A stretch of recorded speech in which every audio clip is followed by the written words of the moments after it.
আসসালামু আলাইকুম বন্ধুরা, আশা করি আপনারা সবাই ভালো আছেন। হরমুজ প্রণালীতে আবারও গর্জে উঠল মার্কিন অস্ত্র। ইরানের উপকূলে ভয়ঙ্কর মার্কিন হামলা। কিন্তু মুহূর্তের মধ্যে মধ্যপ্রাচ্য জুড়ে থাকা মার্কিন ঘাঁটিগুলোতে আশ্রয় পড়ল ইরানের পাল্টা মিসাইল। আন্তর্জাতিক রাজনীতিতে মধ্যপ্রাচ্যের উত্তেজনায় আবারও বড় ধরনের মোড় নিয়েছে। ঠিক এই মুহূর্তে বিশ্বের নজর মধ্যপ্রাচ্যের দিকে। যুক্তরাষ্ট্র আবারও আঘাত এনেছে ইরানের ভূখণ্ডে। মার্কিন সেন্ট্রাল কমান্ড বা সেটকম জানিয়েছে, হরমুজ প্রণালীতে একটি বাণিজ্যিক জাহাজে ড্রোন হামলার জেরে ইরানের সিরিক শহরের কাছে ক্ষেপণাস্ত্র ও ড্রোন ডিপো এবং উপকূলীয় রাডার স্টেশনগুলোতে হামলা চালানো হয়েছে। কিন্তু আমেরিকা ভেবেছিল এই হামলায় ইরান চুপ হয়ে যাবে, কিন্তু তা হয়নি। ইরান রীতিমতো রুখে দাঁড়িয়েছিল। ঠিক কতটা গুরুত্বপূর্ণ জায়গা ছিল এটি? হরমুজ প্রণালী হলো বিশ্বের তেল সাপ্লাইয়ের লাইফলাইন। সেই সংবেদনশীল এলাকায় মার্কিন হামলায় সরাসরি ইরানের সার্বভৌমত্বের ওপর আঘাত ছিল।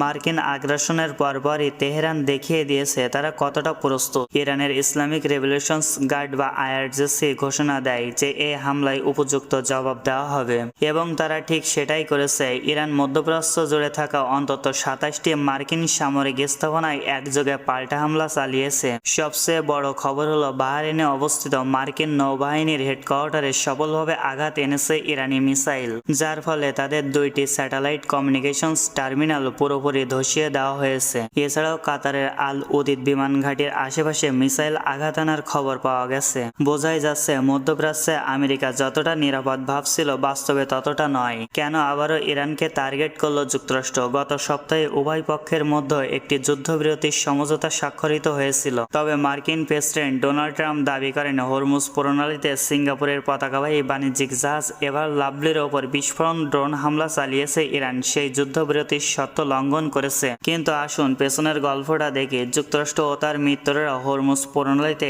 ইরানের স্বাভাবিক নিয়ন্ত্রণ এবং টোল আদায়ের সিদ্ধান্তকে বারবার চ্যালেঞ্জ করে আসছিল। নিজেদের বাণিজ্যিক আধিপত্য বজায় রাখতে আমেরিকা এই হামলা চালিয়েছে বলে আন্তর্জাতিক বিশ্লেষকরা মনে করেন। ইরান মধ্যপ্রাচ্যের অন্যতম সামরিক শক্তিধর দেশ। তাদের রয়েছে শক্তিশালী ব্যালিস্টিক মিসাইল যা পুরো মধ্যপ্রাচ্যের যেকোনো মার্কিন ঘাঁটিতে মুহূর্তের মধ্যে আঘাত আনতে সক্ষম। ইরানের রেভলিউশনস গার্ড বা আইআরজিসি এক বিশাল নেটওয়ার্ক তৈরি করে রেখেছে। তাদের কাছে রয়েছে ঝাঁকে ঝাঁকে কামিকাজি ড্রোন এবং ভূগর্ভস্থের মিসাইল সাইট যা সহজেই ধ্বংস করা যায় না। তাছাড়াও হরমুজ প্রণালী বন্ধ করে দেওয়ার যে সক্ষমতা তাদের রয়েছে, তা দিয়ে তারা গোটা বিশ্বের তেল অর্থনীতি অচল করে দিতে পারে। ইরানের এই শক্তিমত্তার কারণেই মার্কিন প্রশাসন সরাসরি পূর্ণাঙ্গ যুদ্ধে জড়াতে ভয় পায়। এই ঘটনায় স্পষ্ট ইঙ্গিত দিচ্ছে মধ্যপ্রাচ্যে যে কোনো মুহূর্তে বড় বিস্ফোরণ ঘটতে পারে। মার্কিন প্রেসিডেন্ট ডোনাল্ড ট্রাম্পের প্রশাসন বারবারই হুমকি দিচ্ছে যে তারা ইরানকে কড়া মূল্য দিতে বাধ্য করবে। আর ইরানও পাল্টা হুঁশিয়ারি দিয়ে রেখেছে যে আগ্রাসনের পুনরাবৃত্তি হলে তাদের প্রতিক্রিয়া হবে